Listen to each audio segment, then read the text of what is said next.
You're not part of this family anymore. That's the sentence my mother left on my phone. Not during a fight, not after some big explosion at dinner, just a calm voicemail, like she was canceling a reservation. You've done enough damage. Natalie, she said, your father and I talked about it. Don't contact us again. Just stay out of our lives.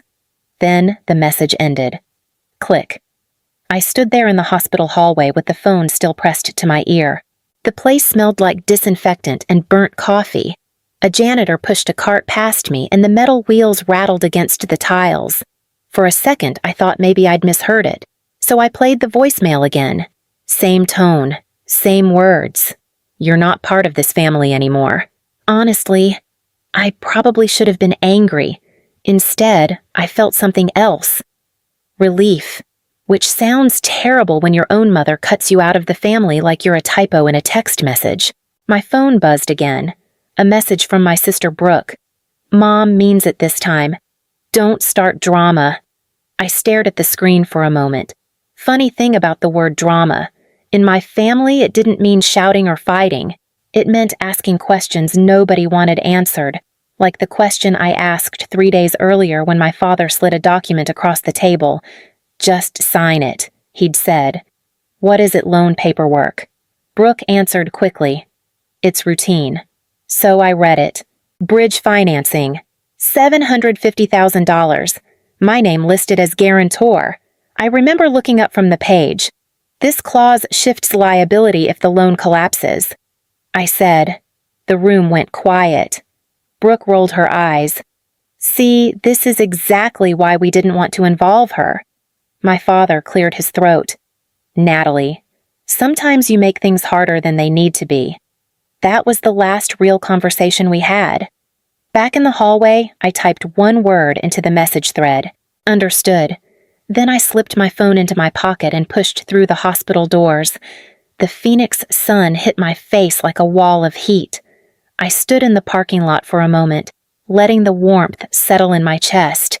And that's when the strange part hit me. My chest didn't feel heavy. It felt lighter, because the thing my family never seemed to realize was this. They thought I was just the difficult daughter, the one who asked too many questions about contracts and numbers. What they never understood was that for almost 10 years, I had quietly been the person fixing every financial problem they created. My name is Natalie Mercer. I am 37 years old, and the entire system holding my family's life together depended on one fact they had just forgotten. Me. The next morning, I decided to step out of that system and see what would happen. I didn't drive home right away. I sat in my car in the hospital parking lot with the engine off, the steering wheel still warm from the Phoenix sun. My phone was in my hand. I kept replaying the message. You're not part of this family anymore. The strange thing is, my family had said versions of that before, just not that clearly. Brooke usually went with sarcasm. You always make things complicated. Natalie, my father preferred something softer. Let it go. It's not your problem. Except it always became my problem. For almost 10 years, whenever something went wrong, my phone rang, late-night calls, documents sent over email, contracts they didn't understand but had already signed. One night about 2 years ago, my father called after 11. Natalie, can you look at something for us? What kind of something? A contract, he said quickly. Just routine paperwork. So he sent it. I opened the file and read the first page. Refinance agreement tied to the house in Scottsdale. By the second page, I already saw the issue. Dad, I said. This clause shifts liability if the bridge loan fails. Silence. Then Brooke's voice somewhere behind him. See, that's exactly why we asked her. My father cleared his throat. So, can you fix it? That word again. Fix. That's how my family talked about my role. Not advise, not review. Fix. I read paperwork, flagged risks, called lenders when numbers didn't make sense. Quiet technical work nobody noticed as long as things kept running. Until they didn't. The next morning, I sat at the kitchen counter in my apartment in Tempe with my laptop open. 4 emails. That was all it took to step out of their system. The first went to the title coordinator handling the Mercer property file. Please remove me as verification contact for this transaction. The second went to the lender. I'm withdrawing as guarantor from the bridge financing. $750,000 suddenly didn't have my name attached anymore. The third email went to the real estate broker. My authorization to review documents is revoked. The last one went to the family accountant. All documents tied to my credentials should be reissued without my involvement. I read them once. No anger. No accusations. Just facts. Then I pressed send. The messages disappeared from my screen in a second, and with them went the quiet job I'd been doing for my family for nearly a decade. The first phone call came before lunch. I was at my desk reviewing a compliance report when my phone lit up with a number I didn't recognize. I almost ignored it. Then I saw the area code, Scottsdale. I answered, "This is Natalie." A man spoke after a short pause. "Hi, Natalie. This is Mark from Desert Valley Title. We received your email this morning. I figured you might." Another pause followed, the kind people take when they're choosing their words carefully. "You're confirming you're withdrawing as verification contact from the Mercer property transaction." "That's correct. I just want to make sure we understand the situation," he said. "Your name was attached to the lender file as guarantor for the bridge financing. I'm aware. Once that changed, the lender flagged the file for review." "That makes sense." He cleared his throat quietly. "That review may delay the closing schedule." "I understand." "All right," he said. "I'll update the transaction notes." The call ended. About 10 minutes later, my phone buzzed again. My father. I watched it ring until it stopped. A voicemail appeared almost immediately. "Natalie, call me back. Now." Another message came less than a minute later. "What did you do?" I leaned back in my chair and stared at the ceiling for a moment. Hearing panic in my father's voice was new. Then the phone rang again. Same number. This time I answered. "Natalie," he said sharply. "Why did the lender just call me? I removed myself from the paperwork. You can't do that in the middle of a closing. I can if I'm no longer involved. That's not what we agreed. You told me I wasn't part of the family anymore." Silence. Then he said, more controlled this time, "This isn't about that." "No," I said quietly. "It is." A voice cut in behind him. "Brooke, what's she saying?" My father lowered the phone, but I could still hear him. "She withdrew from the loan." Brooke's voice rose immediately. "She did what my father came back on the line." "Natalie, listen carefully. The bridge financing is $750,000. You can't just walk away from this." I didn't raise my voice. I already did.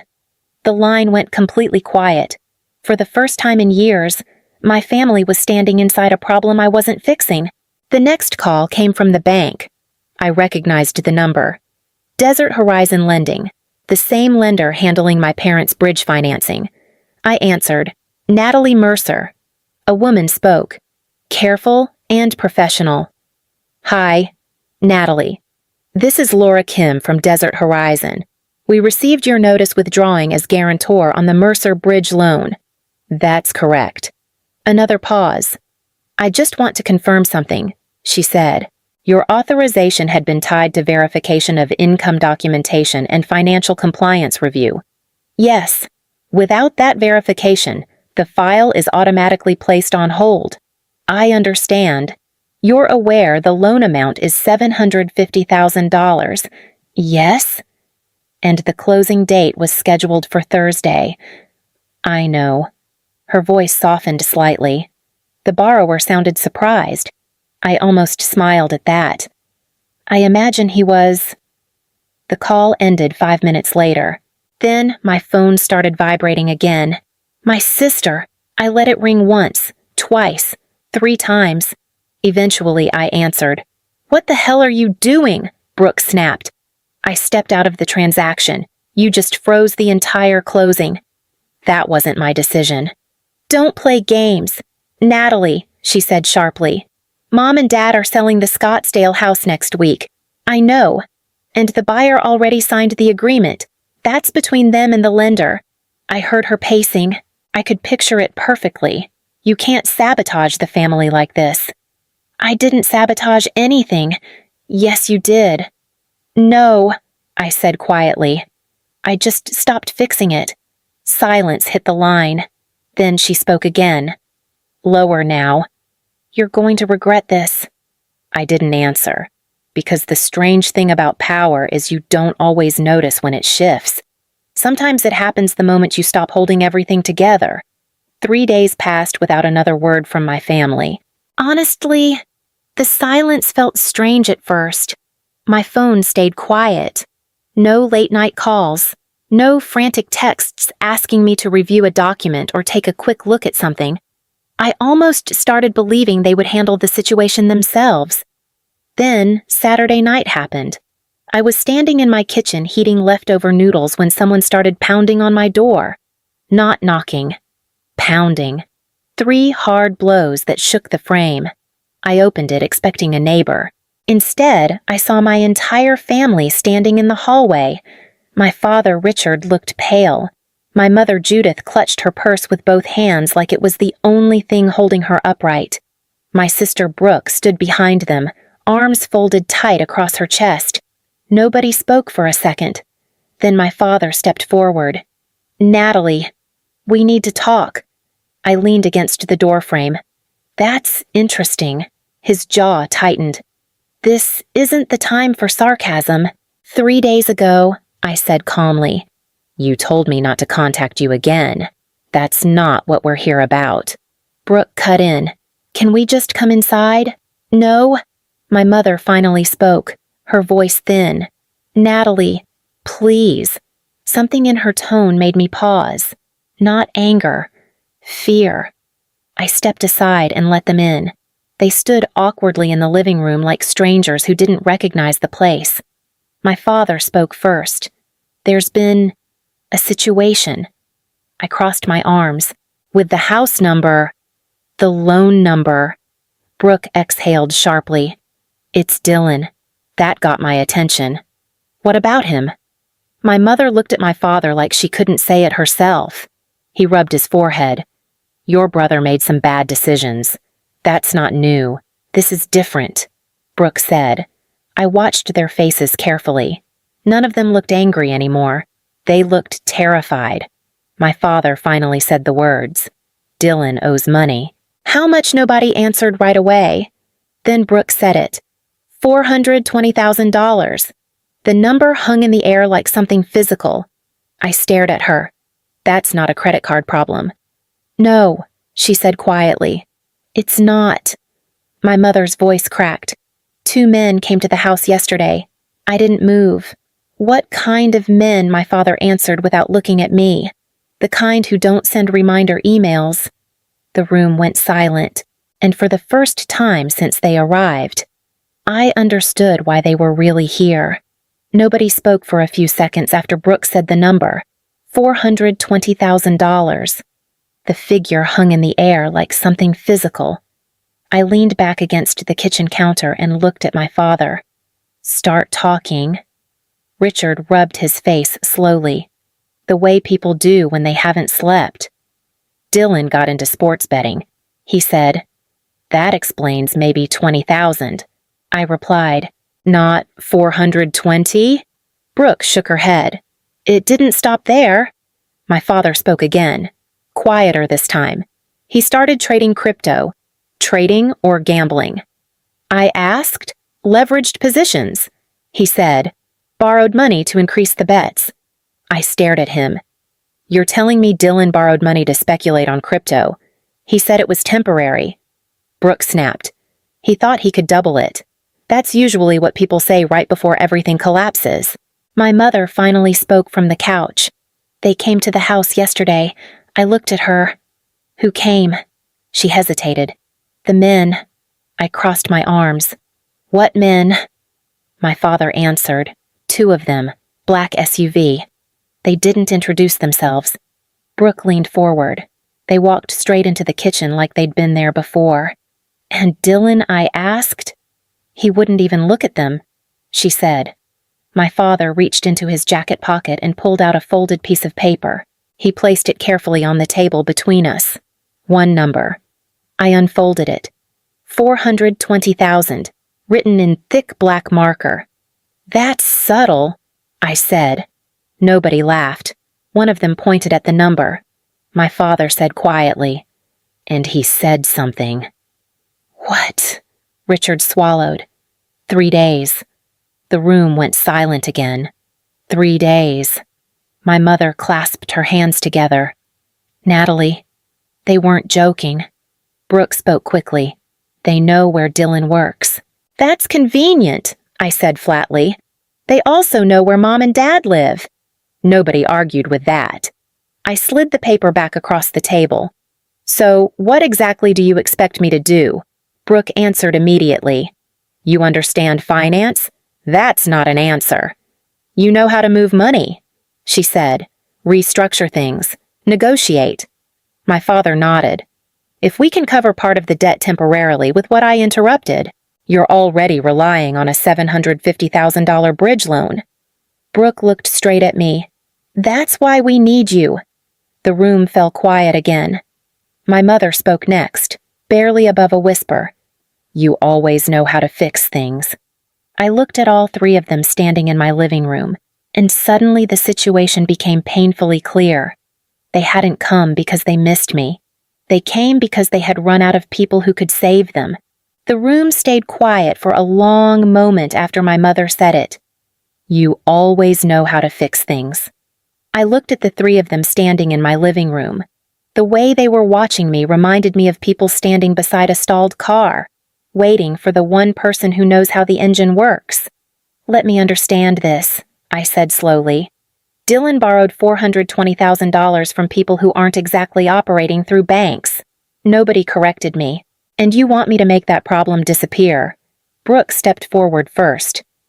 "You understand how money moves," she said. "You know how to structure things. That's not the same thing as fixing this," I replied. "It's not illegal if the money gets paid back," she said quickly. My father lifted a hand between us. "Let's keep this calm." I looked at him. "You want calm? Calm would have been Dylan not gambling borrowed money." Brooke's voice sharpened. He thought he could fix it. I gave a short nod. "Yes." "That sounds familiar." The sentence landed harder than I expected. Nobody spoke for a moment.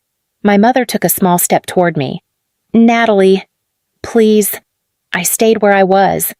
"What exactly is the plan?" My father answered carefully. "If we can access part of the proceeds from the Scottsdale house sale and push the bridge financing forward, that loan is already under review," I said. "That's temporary. Not if the lender starts looking closely at the documents." Brooke cut in. "That's why we need you to smooth things out." I looked directly at her.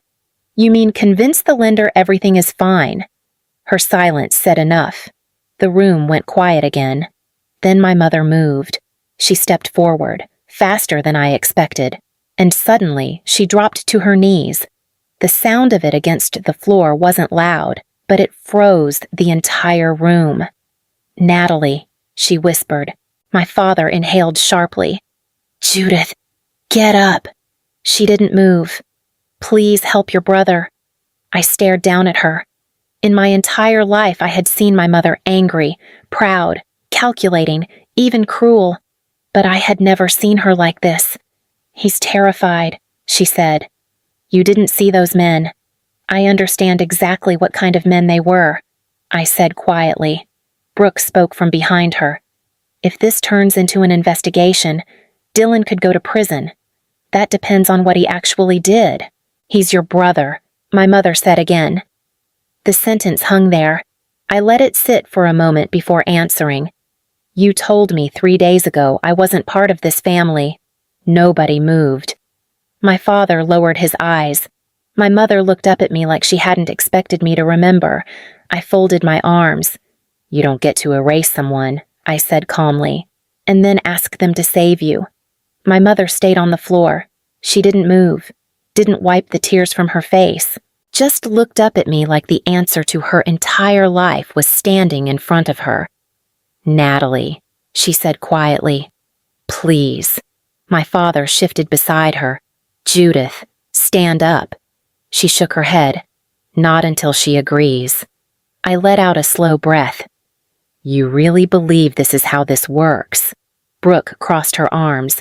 "You're acting like we're asking for something insane." "You are." "No, we're not," she snapped. "We're asking you to help your brother. You're asking me to hide financial fraud." Brooke's voice sharpened. "No one said that. You don't have to say it." My father stepped forward. "Natalie, listen to me. If Dylan pays the money back, this goes away. $420,000 doesn't just disappear," I said. "We can cover part of it." "With what?" "The house sale," he said quickly. "That sale isn't happening if the lender audits the bridge loan." He looked away. Brooke stepped closer to me now. "You're the one who froze the loan?" "No," I said quietly. I removed myself from it. "Same thing. Not even close." My mother's voice cracked behind her. "He's your brother." I closed my eyes for a second. Dylan. The kid who used to call me when he crashed his car at 19. The guy who asked me to review his credit report after he maxed out 2 credit cards. The same brother who stopped answering my calls the moment things got better again. When I opened my eyes, the room felt different, calmer, clearer. "I'm not helping you do this," I said.